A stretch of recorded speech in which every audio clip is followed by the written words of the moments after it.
Queremos platicar con Gilberto Loya, secretario de Seguridad Pública de Chihuahua. Gracias por estar con nosotros. Bienvenido. Muchas gracias, de verdad, gracias por tomarme en cuenta. Digo, ahorita que bueno, no, me lo comentó, creo que en la semana, Jorge. Y pues, a ver, me da mucho gusto que un medio tan importante y con tanto alcance como ustedes, pues me hayan buscado. Lo agradezco de verdad, de corazón.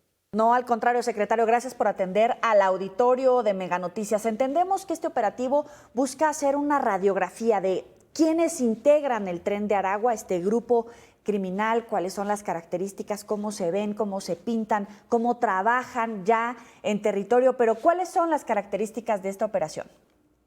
Tenemos una serie de indicadores que nos establecen la posible y muy probable presencia ya de personas vinculadas al Tren de Aragua operando aquí principalmente en la zona norte del estado, ¿no? Entonces, ante esto y ante una serie de eventos que se han dado en el vecino país de los Estados Unidos, ¿no? Sobre todo en el sector del Paso, El Paso, Texas, en donde ya ha habido detenciones de personas que incluso han manifestado ser parte de esta pandilla, en Denver, Colorado, donde han sido partícipes de delitos incluso de alto impacto, lo mismo que en Nueva York.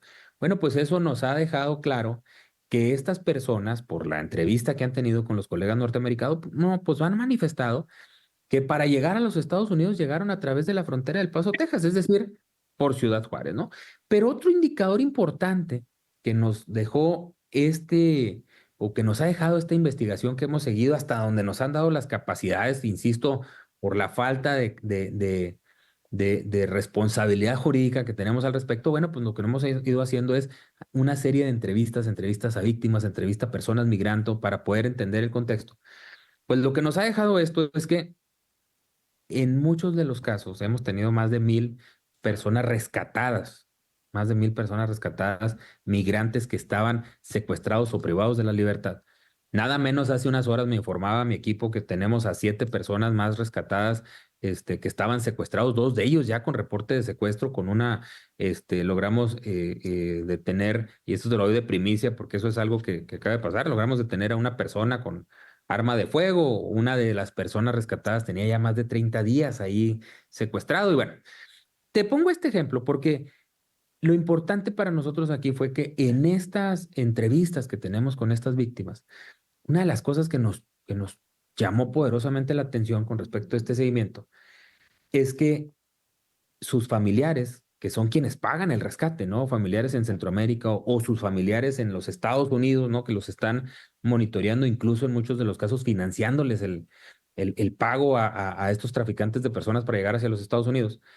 Les mencionaban que las personas que hablaron con ellos para exigirles el rescate, para exigirles extorsionarlos, son personas que tenían su mismo acento, que tenían su misma idiosincrasia. Entonces, eso nos hace pensar que hay personas vinculadas con la delincuencia organizada que están siendo utilizadas para el cobro o para el uso y manejo de la extorsión. O sea, es cobro, el trabajo sucio, por lo que entiendo, no son cabecillas, si se permite la expresión, del negocio criminal. Fíjate que justo hasta ahorita son como una parte del negocio criminal, se están contratando bajo las órdenes de los criminales locales. Nosotros lo que hemos visto, la probabilidad de que eso esté pasando aquí, que estén operando bajo las pandillas locales y que después podamos tener una escalada de violencia. Ese es el gran riesgo y sobre todo pues, la presencia de una pandilla transnacional aquí en la localidad. Pero entonces el objetivo es evitar esa escalada de violencia del grupo venezolano, el Tren de Aragua, en territorio mexicano. Sacarlos del anonimato y otra cosa, sacarlos de la impunidad en la que se están cubriendo, aparentando ser personas migrantes de buena fe. Aquí es donde está el tema, donde está la importancia de que siempre nosotros salvaguardamos en primera instancia los derechos humanos. Migrar es un Claro. derecho humano, pero aquí el grave problema es que estas personas pues se están ocultando entre ellos para cometer este tipo de delitos. Entonces, este grupo lo que está haciendo es recolectar información de todo lo que hay a nivel Latinoamérica, a nivel los Estados Unidos, a nivel México mismo, algunos incidentes que se han dado, como tú sabes, ahí en el Ajusco hace probablemente 1 o 2 meses, lamentable homicidio de dos señoritas de origen venezolano, ¿no? Y que pudieran estar directamente relacionados a esta pandilla del Tren de Aragua, cosa que lo hace ya bastante complejo porque pues ya hay un negocio criminal que no solo es el tráfico de personas, sino también la trata de personas y bueno, pues también el homicidio, la extorsión y este tipo de trabajos forzados a los que seguramente pudieron haber estado sometidos. Y cuando digo trabajos me refiero a temas no solo de trabajo legal, sino también de la trata de personas que se pudiera dar. Entonces, eso es lo que nosotros hemos estado haciendo para poder mapear esto y luego entonces poder proceder de manera legal, incluso en términos de judicializar las cosas directamente contra esa pandilla. Pero entonces hay un vacío legal que se tiene que corregir la política pública de puertas abiertas.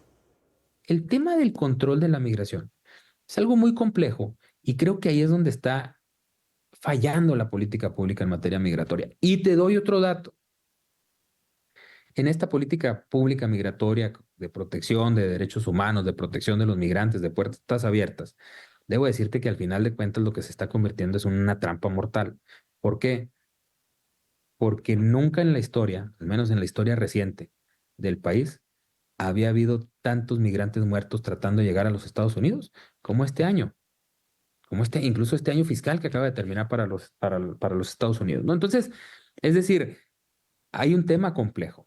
Creo que es más importante poder hacer esa reforma a la política pública, cambiar la política pública, poder establecer perfectamente una política pública en materia de migración, de control migratorio, que permita a la gente migrar. Digo, a ver, eso se vale, pero siempre hay formas de hacerlo, pero sobre todo el como autoridades poder tener conocimiento de qué personas están llegando a el estado de Chihuahua, qué personas están cruzando por el estado de Chihuahua para poder garantizar su estadía y que no sean víctimas de estos traficantes que están aprovechándose de todos estos vacíos en la política pública y vacíos en la legalidad, pues para poder estar traficando con ellos como si fueran mercancía sin que tengan un riesgo real, latente por parte de las autoridades que puedan toparse. Y cuando digo autoridades que puedan toparse, no me refiero nomás a la Policía del Estado, me refiero a todas las agencias que aquí trabajamos, la Sedena, la Guardia Nacional, lógicamente la Policía del Estado, la Fiscalía General del Estado, la misma policías municipales.